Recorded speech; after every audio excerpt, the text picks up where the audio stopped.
Dragi moji pratitelji, dobro mi došli u kanal Kornelija priče. Slijedi priča, digni ga i spusti ga.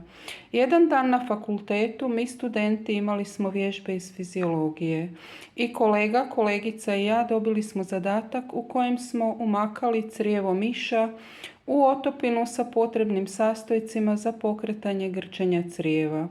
Kolega Ante je držao crijevo miša sa pincetom, te ga je uranjao u otopinu i vadio iz nje. U jednom momentu kolegica Irvana je rekla Anti, digni ga, a već u drugom momentu sam mu ja govorila, spusti ga.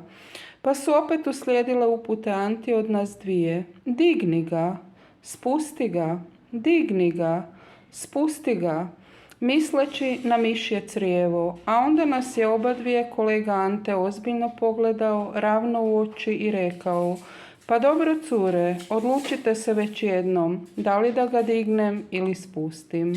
Odjednom smo se sve troje valjali od smijeha. Do sljedećeg susreta.